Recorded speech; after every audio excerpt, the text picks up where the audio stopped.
Greetings to my fellow peace blunderers, and today we're discussing the double-edged nature of double pawns. Now, from my experience, double pawns are somewhat of a boogeyman in the minds of most amateur chess players. Something like, your mum coming back from a parents' assembly when you were at school.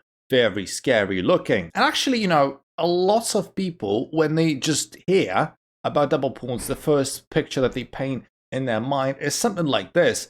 Like the position that you're seeing right now on your screen. And yeah, this position, I agree, is absolutely shocking. It's like coconut milk level of disgusting, and white is losing here very badly. There's just too many weaknesses. However, I wanted to make this video so you guys see that double pawns are not always bad. They should not be avoided at all costs. Sometimes you can make really good friends with them. Sometimes you can use them as a weapon to gain a decent advantage. Now, let me switch very quickly to this position. It's a classical game between the two giants of chess.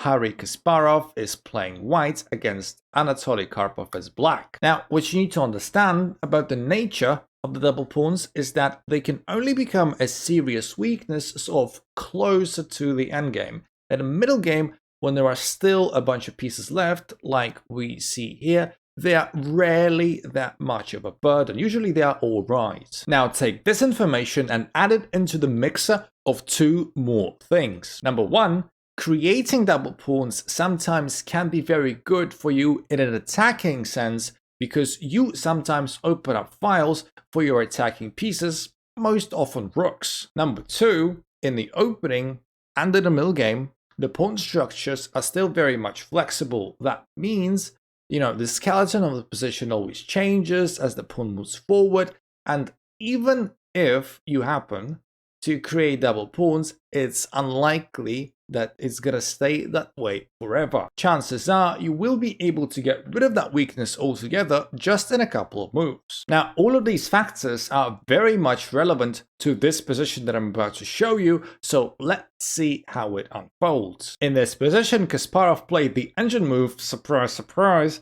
and you can pause the video to find it. I can give you a hint. It has a lot to do with the theme of our video, which is the double pawns. And I assume that a lot of you guys wouldn't even consider that move just because it does create these dreaded double pawns. So if you guessed it correctly, well done. The move is knight to g4. And now after takes, we do get the double pawns as I promised. However, one good thing that you can notice from this position right from the get-go, partly because I indicated with the arrows as well, is that we opened up the F file for our rook. It now enjoys a very nice semi-open file, pressuring the pawn on F7. On top of that, remember the thing I told you about the flexibility of pawn structures?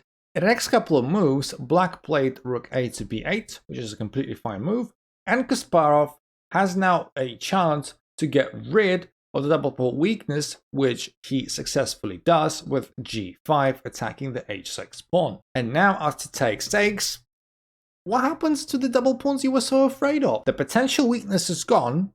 You still get to keep your semi-open f file for the rook to attack, and on balance, you sort of do have the isolated pawn on the e file, but it's a good trade-off for the attacking chances we're getting in this position, and the engine agrees. The engine says this position is slightly better for white, and white certainly has the initiative. So the bottom line is, do not be afraid of creating double pawns or letting your opponent create double pawns, especially when you see that you have some good attacking chances along the open files, or you can clearly see that sometime later down the line you can get rid of the double pawns so they're not a problem anymore. So there you go. And of course, the farther away you are from the endgame, the less you have to worry about it altogether. So yeah, if you just so happened to find this video useful, please like and subscribe.